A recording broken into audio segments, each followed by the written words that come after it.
Hello tout le monde. Alors aujourd'hui, on se retrouve avec Thomas Baillot. On a la chance d'être avec Thomas aujourd'hui. Donc on est à Neuchâtel chez Thomas au siège de BA111 OD. Et on va ensemble regarder un petit peu ses produits. Et voilà, on est vraiment ravis avec Julien qui est derrière la caméra aujourd'hui de pouvoir te rencontrer, voir tes produits et les voir en vrai. Plaisir partagé, bienvenue ici à Neuchâtel. Bienvenue dans un jour de canicule, je crois que c'est le jour le plus chaud. Donc il fait très chaud, tout l'honneur à Arnaud de garder sa veste, vraiment pour vous il fait des miracles. Et on est très content de le recevoir. Ici c'est notre siège à Neuchâtel dans la Villa Castellane, magnifique bâtisse début 19e siècle. Et ça nous permet justement d'exprimer vraiment notre art et notre passion pour l'horlogerie avec mon équipe qui est juste là derrière. Je crois qu'on cumule plus de 50 ou 60 ans d'expérience horlogère entre nous tous. Donc un réel savoir-faire horloger issu ici de la Watch Valley et dont on est très content de pouvoir vous parler maintenant. Si tu veux bien te présenter, voilà, pour ceux qui ne te connaissent pas encore, savoir comment tu en es venu à l'horlogerie et après on pourra déboucher sur ta marque et regarder ensemble les produits. Avec plaisir. Alors, je m'appelle Thomas Baillot, je ne suis pas venu à l'horlogerie, je suis né dans une montre. D'accord. Je suis né à Chaux-de-Fonds 1971, 71 pour notre public. Et je suis réellement né dans une montre et en plus je suis né un petit peu au début de ce qu'on appelle la crise du quartz, en tout cas les effets de la crise du quartz. Mon père était patron de presse, très impliqué dans l'horlogerie et donc j'ai vécu, alors moi j'étais occupé avec mes Lego, mais on avait à table des Hayek, des Bloom, des Banvart, tous ces gens qui ont façonné l'horlogerie d'aujourd'hui et j'écoutais toujours d'un coin de l'oreille ces gens qui parlaient de la cuisine de l'horlogerie. Donc j'ai vraiment grandi dans les cuisines de l'horlogerie, là, pas là où on déguste les montres, mais là où on les prépare, là où on les fait. Toute ma famille, mes amis travaillent dans l'horlogerie. Donc, je peux dire qu'on est vraiment, moi et mon équipe, Issue de l'horlogerie et vraiment un groupe de spécialistes qui avons décidé un tout petit peu, à un moment, de hisser le drapeau pirate et de partir sur une voie, on va pas dire pirate, mais un petit peu hors piste pour faire quelque chose d'un tout petit peu spécial. J'ai maintenant environ 15 ans d'industrie horlogère derrière moi, Swiss Made. Et pendant 20 ans d'horlogerie, mais 15 ans en tant qu'employé. Et pendant 15 ans, j'ai monté des réseaux de distribution dans le monde entier pour différentes marques. Et j'étais l'interface qui permettait à une marque de produire ses montres et les avait dans son stock. Et moi, j'étais l'interface qui permettait d'arriver jusqu'au poignet de chez vous, du consommateur, consommatrice. Comment est-ce qu'on achète, comment est-ce qu'on vend une montre? Et c'était mon job dans l'horlogerie. Et il y a 5-6 ans, je suis devenu indépendant, consultant. Et j'ai aidé différentes marques à se développer en termes commerciaux, mais j'ai surtout créé ma propre académie et j'enseigne toujours d'ailleurs dans différentes universités, des MBA où je donne des cours sur la distribution horlogère internationale. En parallèle de ta société aujourd'hui? Alors en fait, la genèse de ma société, c'était ça. D'accord. Et c'est vrai que ça fait souvent sourire, des gens même me croient pas, mais en fait, la marque Baillot BA111 OD est née par erreur. En fait, d'un entêtement, puisque j'enseignais justement l'avenir selon moi, de la distribution horlogère internationale. Et je voulais le démontrer. Je voulais expliquer que les deux modèles qu'on connaît actuellement, le commerce et le e-commerce, sont des modèles sous-optimaux. Et je démontrais dans mes cours qu'il y avait une voie médiane entre le physique et le digital, que j'appelais Figital, ou ce qu'on appelait chez nous le we-commerce, qui était une voie optimale et qui permettait de faire des miracles. Et tout le monde m'a dit, ça a l'air intéressant, mais en fait, est-ce que c'est possible? Et moi, je me suis dit, je vais le faire. Et j'ai été voir beaucoup de marques pendant une année, en leur disant, mais prêtez-moi une collection, essayons ensemble, faisons quelque chose, puisque je pense qu'il y a vraiment une voie qui permettra de redynamiser les segments d'entrée de gamme. Et tout le monde m'a dit, au Figital, on comprend rien, ça va jamais marcher, c'est pas possible. Et étant un peu têtu, au bout d'un moment, je me suis dit, de la merde, je vais le faire. Et donc, j'ai créé ma marque, en fait, pendant une année, je l'ai appelée Concept. Je refusais d'appeler ça une marque. Ça ne devait pas devenir une marque. Pour moi, c'était simplement un concept qui permettait d'appuyer les cours que j'enseignais à l'université. Et du coup, ça a marché un peu trop bien et c'est devenu une marque. Et au bout d'une année, j'ai dû me rendre à l'évidence que j'avais donné naissance à une marque. Et pour le coup, j'ai même mis de côté un tout petit peu tout mon enseignement. Je garde quelques universités. Mais du coup, je me concentre vraiment maintenant, on est une équipe ici de 10 à Neuchâtel, sur la naissance et la mise en orbite quelque part de cette marque qui est pleine de promesses et qui offre surtout quelque chose d'absolument incroyable. C'est de repenser complètement le modèle économique et d'arriver un petit peu comme Hayek l'avait fait dans les années 80 avec la Swatch. Lui avait repensé la manière dont on produit une montre. Et moi, à l'autre bout du spectre, j'essaie de démontrer que la manière dont on vend une montre permet la même chose. C'est-à-dire comment on vend une montre permet d'offrir une montre à un prix nettement inférieur à la concurrence. Et je vous le dis d'entrée, il n'y a pas d'arrogance ni de provocation.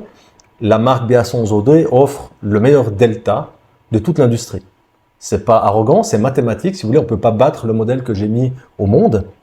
C'est un modèle qui permet d'avoir des pièces exceptionnelles, zéro compromis sur la qualité. On a les meilleurs co-traitants et les meilleurs mouvements de toute l'industrie. Vous pouvez la tester. Hein. Vous venez d'aller voir d'ailleurs Olivier Maury, qui est un génie de l'horlogerie. On met dedans des mouvements que d'autres marques vendent à 10 fois le prix, les mêmes mouvements. Hein. Et on a des prix qui sont imbattables, non pas parce qu'on veut qu'on a moins de qualité ou qu'on veut vendre moins cher. Simplement, le modèle nous permet, tout en gagnant décemment notre vie, on ne veut pas faire des surprofits, de passer en fait le maximum de valeur au client final. Et justement, donc en parlant de ton modèle économique, quelle est la différence entre ton modèle et ce que proposent 90% des marques aujourd'hui horlogères? Alors, tu peux monter à 99,9%. En fait, la majorité des marques font le commerce. Le commerce, il faut remonter à l'Antiquité, hein, enfin bien avant, depuis que les individus échangent.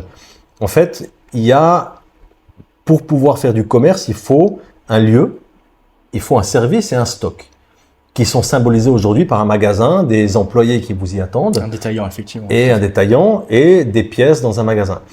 Et on savait pas vendre autrement, puisqu'il fallait vendre la même pièce à Strasbourg, à Kuala Lumpur, à Jakarta ou à Bogota. Donc en fait, il fallait physiquement transporter une pièce, créer un sanctuaire, un magasin sécurisé dans lequel les gens vont être accueillis, recevoir un service, on vous expliquer. Et quand on donne une piastre d'un côté, on prend l'objet de l'autre. C'est comme ça depuis l'Antiquité. Et parce qu'on ne se fait pas confiance, donc on est obligé d'avoir une simultanéité dans l'échange. Et cette simultanéité a donné naissance aux routes du commerce et aux détaillants, ceux qui vont dans le détail. Le mot d'ailleurs le plus intéressant vient de l'anglais retailer, qui vient de retailleur. C'est les gens qui avaient les menhirs, les grandes pierres, puis ensuite ils retaillaient la pierre au goût du client. De là vient le mot retailer. Et tous ces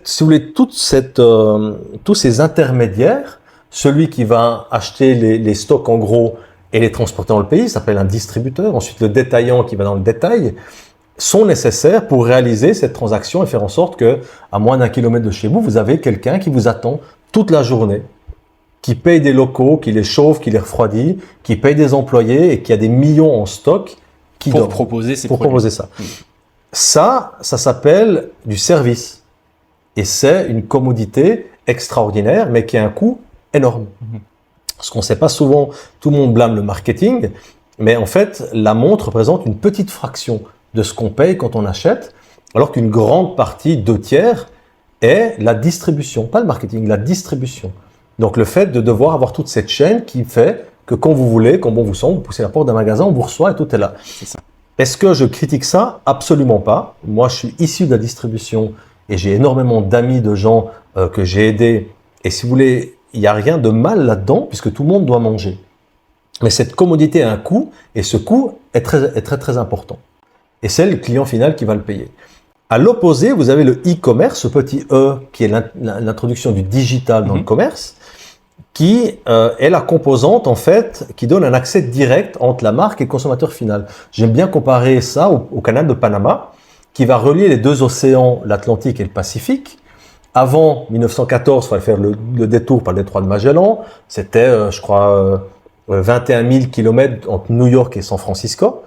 Et à partir de 1914, c'est plus que 8 500 km. C'est-à-dire on coupe, c'est une voie rapide, un lien entre les deux océans, qui peut être la marque et le consommateur final, qui permet en fait de commercer de manière beaucoup plus optimale. Et ce lien, on l'a tous à travers son téléphone portable, puisque la marque arrive chez vous. Quel est l'avantage?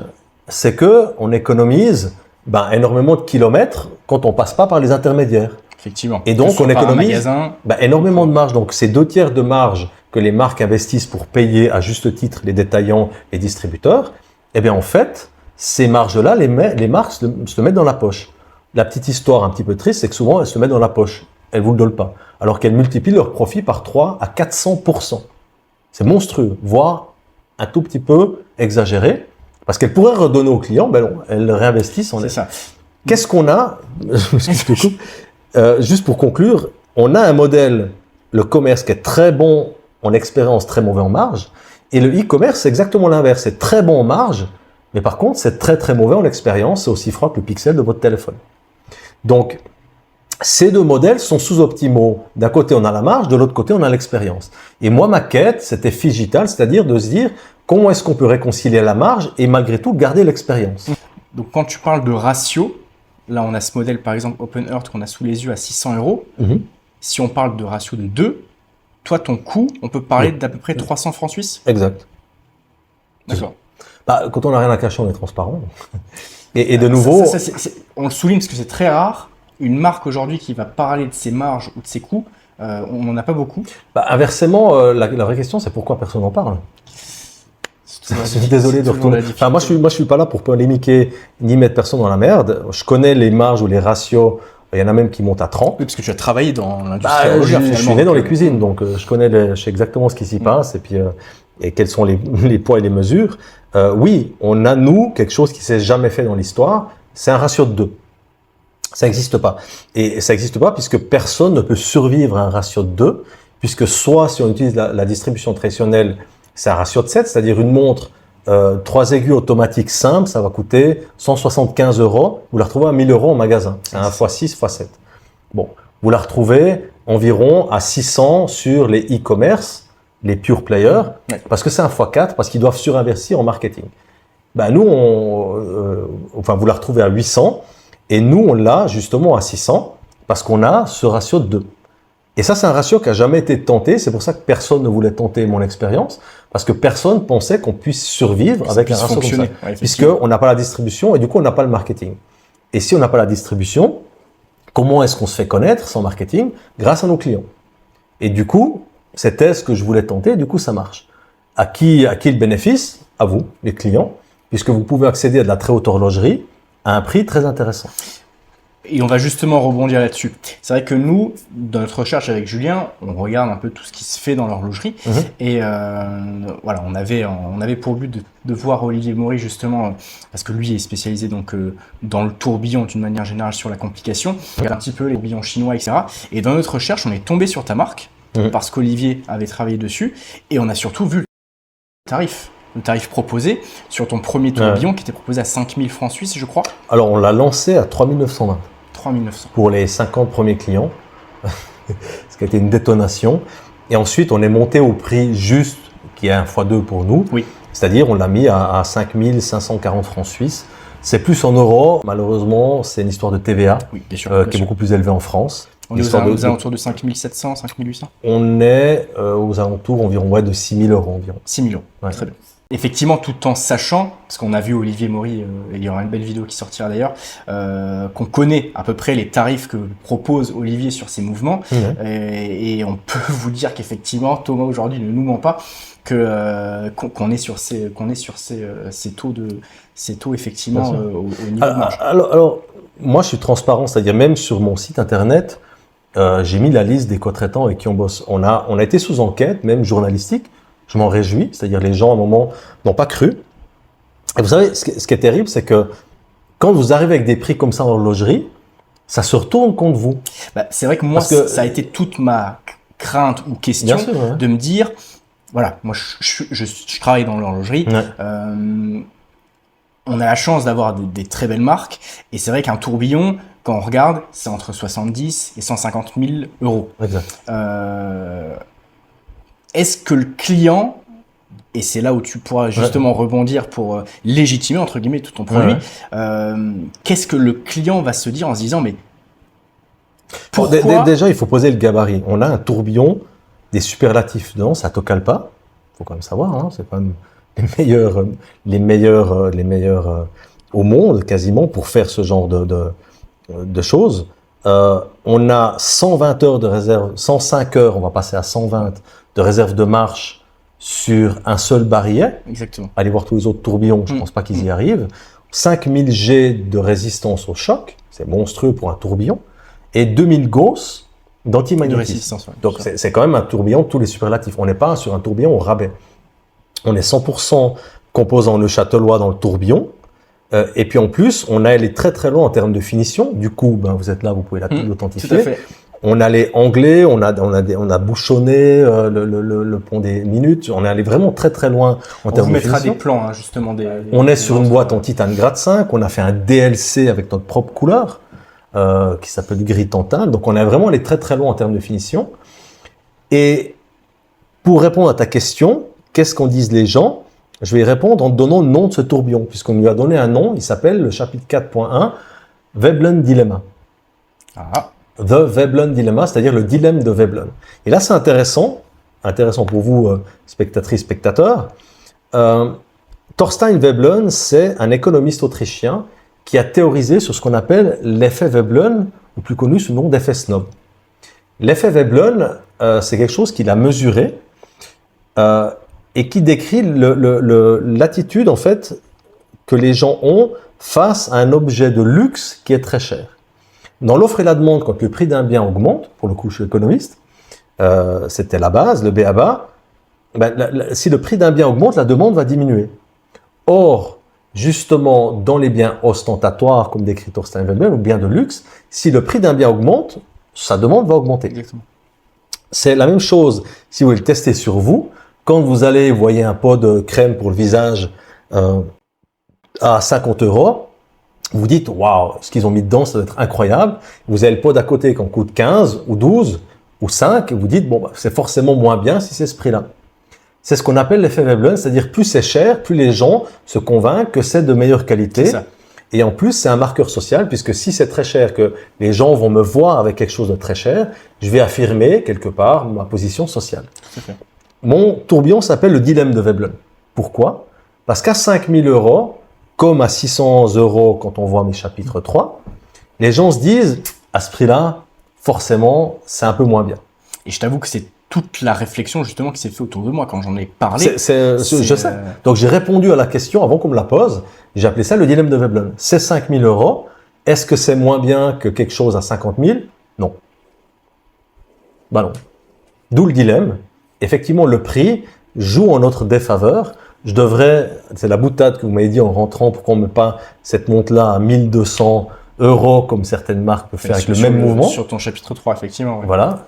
Et ma réponse, c'est non, parce que je suis fidèle à ma première approche. Par contre, je sais que les gens voyant une montre à 1 200 € vont penser qu'elle est de meilleure facture que la mienne, alors qu'en fait, c'est le même mouvement et que là, on est dans les grades de finition A, c'est le grade de finition qu'ont les meilleures marques. Et vous multipliez par 4, 5 ou des fois 10 pour arriver au même ratio qualité-prix. Donc finalement, toute la difficulté de ton travail sera de convertir la clientèle haute horlogerie à aller peut-être sur tes produits? Alors non, puisque je pense qu'il faut que tout le monde mange. Donc moi, je suis très content que les grandes marques... Et là, de nouveau, j'aimerais nuancer un tout petit peu parce que ce qu'il ne faut pas, c'est que les gens pensent que parce que c'est plus cher, forcément les gens sont en train de voler. Attention, moi, les angles dans mon tourbillon sont faits à la machine. Il y a des gars qui, pendant 200 heures, poussent une lime, ça s'appelle du métier d'art, et ça, franchement, ça se paye. Il y a des gens qui font du R&D, qui amènent des choses incroyables, ça se paye. Comment valoriser la naissance d'un nouveau échappement en silicium? C'est des années de recherche qu'il faut financer. Ça se retrouve dans le prix d'une montre. Donc, loin de moi l'idée de penser que parce qu'une montre est chère, c'est forcément des voleurs. Ça n'a rien à voir. Par contre, à mouvement égal, à matériaux égal, oui, souvent il y a pas mal de marques, on les connaît, qui exagèrent un tout petit peu ou qui profitent.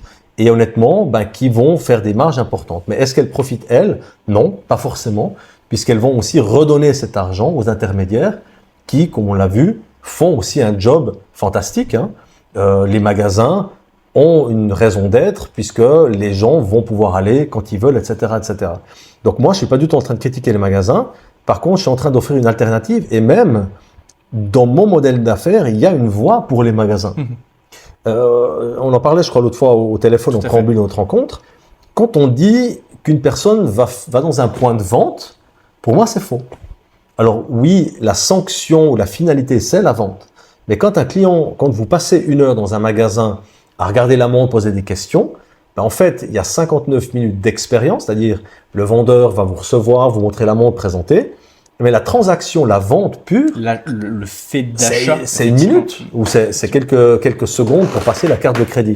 Donc en fait, la vraie valeur ajoutée d'un point de vente, c'est pas la vente, c'est l'expérience. Et dans mon modèle, il y a une voie justement pour requalifier ce que mes clients font auprès de leurs amis, un point de vente ou du coup un point d'expérience, je peux tout à fait le faire. Et moi, je suis prêt à payer pour ça. J'ai aucun problème. Et je pense que tous les consommateurs, consommatrices le comprennent, puisque quand on va voir son médecin ou son avocat, on ne repart pas avec la chaise ou le stylo. On repart avec un conseil et on est prêt à payer pour un conseil. C'est la même valeur que quelqu'un qui va prendre 1 heure pour vous parler de l'horlogerie. Cette personne est préparée, donc cette personne-là vous offre de la valeur. Et des gens disent par exemple, ouais, mais toi dans ton système, tu es en train de flinguer les détaillants. Comme on dit, il ne faut pas tirer sur le messager.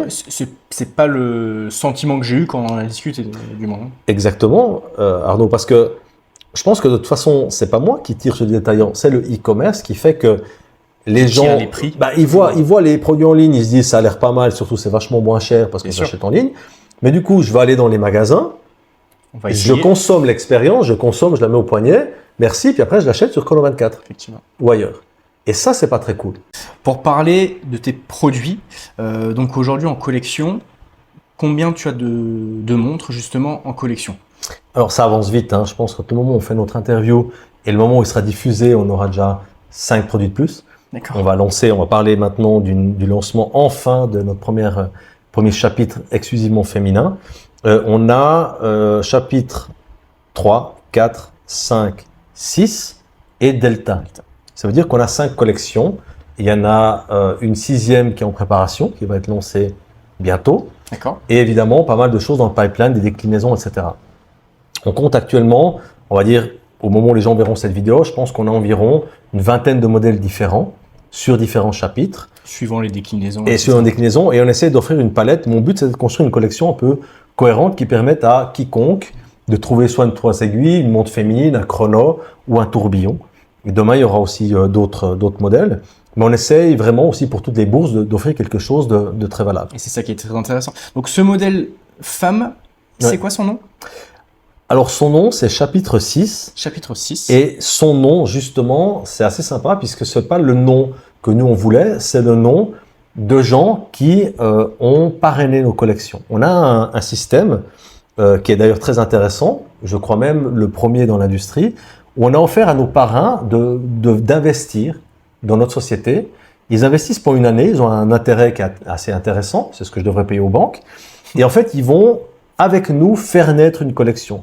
Ils viennent, ils rencontrent les équipes, du coup ils discutent avec la designer, etc. Et cette collection chapitre 6, ouais, bien sûr. D'accord. Des idées fantastiques. Non, mais moi je serais même prêt à payer justement pour avoir autant de talents de gens qui sont venus, qui nous ont insufflé énormément de connaissances, d'idées, etc.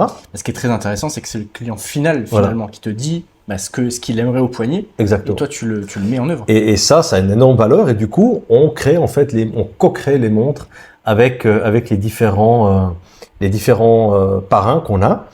Ou certaines montres, par exemple comme celle-là, c'est Menthol, on l'adore. Cette montre a un nom, elle s'appelle Chloé. C'est le nom de ma filleule que j'aime beaucoup. Et du coup, j'avais envie de lui rendre hommage en mettant une montre à son nom.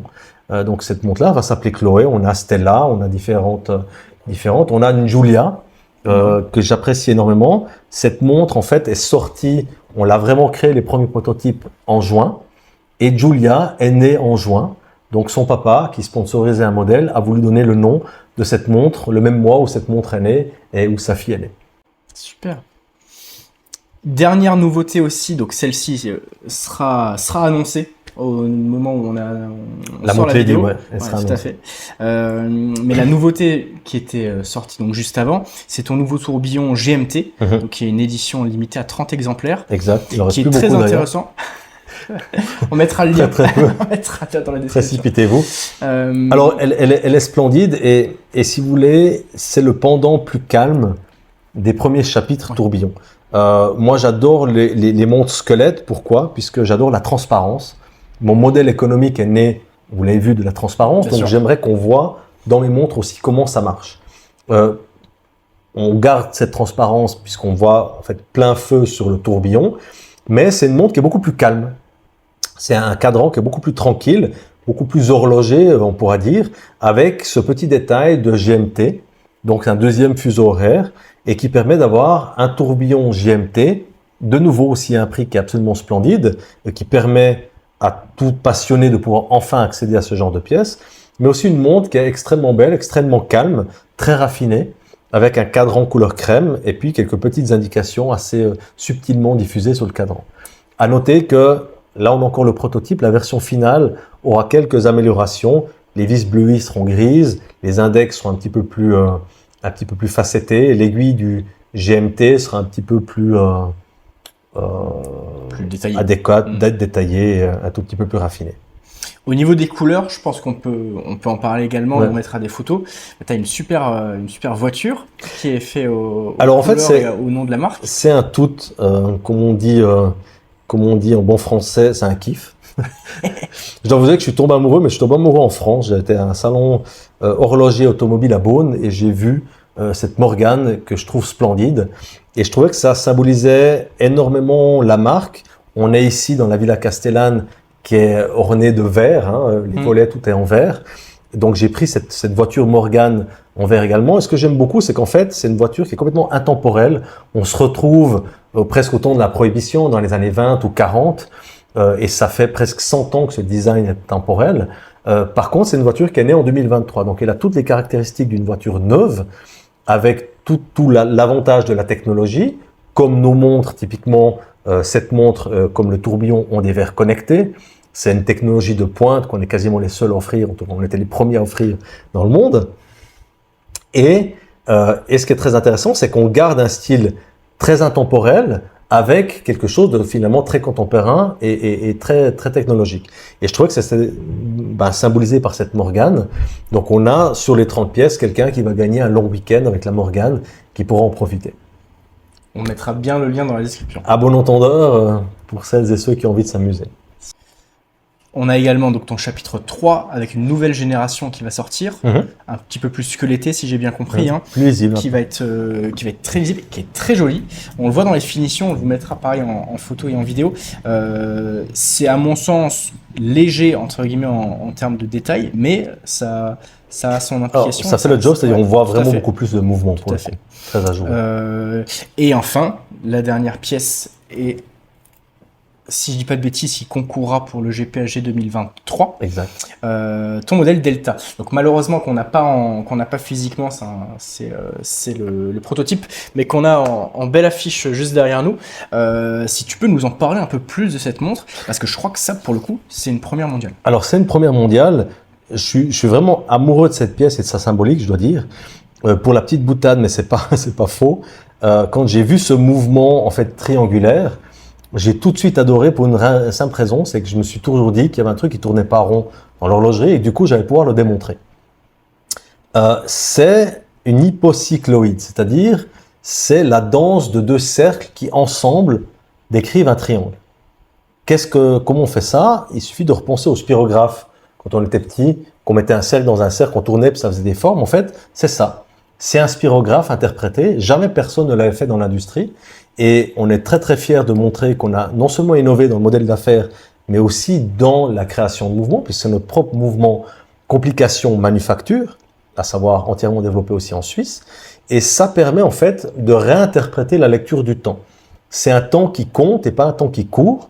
C'est pas un temps circulaire, c'est pas un temps équidistant ou égal, où chaque minute finalement est la même, où chaque heure est la même, puisque là, l'heure en fait va venir se nicher dans les angles. Effectivement, ouais. On est d'ailleurs tous en train de courir dans tous les coins, toute la journée, et de temps en temps on s'arrête, et là en fait cette heure va, pour une demi-heure, être quelque part comme suspendue, s'arrêter, se nicher dans un angle, pivoter, et repartir dans un autre coin, et finalement c'est pour moi beaucoup plus proche de ce qu'on vit et ce qu'on ressent, puisqu'on est tous en train de courir, et il y a des moments, comme maintenant, d'un coup, ça s'arrête, on vit un moment spécial, on vit un moment avec les gens qu'on aime, ou on vit un moment contemplatif ou autre, où on regarde un bon film ou peu importe ce qu'on fait, mais pendant un moment, c'est un moment pour soi, c'est un moment qui s'arrête. Et je pense que cette montre invite justement à relire, à repenser son rapport au temps. Et en plus, c'est très facile, c'est très lisible, on s'y fait très très vite. Mais du coup, c'est une exclusivité et le design est induit par la technique. C'est-à-dire ce triangle finalement se retrouve de manière assez imposante, assez majestueuse, avec un magnifique triangle qui trône et qui est fonctionnel. Pas juste design. C'est vrai que c'est une montre qui est pleine de poésie. C'est très agréable à regarder et à faire fonctionner. Et C'est assez hypnotisant. ouais, effectivement, j'aime beaucoup cette pièce. On a hâte de voir la version finale. Malheureusement, on l'a pas aujourd'hui, mais on a hâte de voir celle-ci. Mais on vous montrera. Alors, on va en montrer photo, à savoir que la pastille rouge, typiquement, sera plus grande, que tous les détails seront beaucoup plus soignés. Mais au moins, on comprend comment ça marche, puisque beaucoup de gens comprennent pas effectivement comment ça marche. Donc ça, j'imagine que tu as déjà des précommandes sur ce produit-là. Beaucoup, ouais. Oui. Ça va assez vite.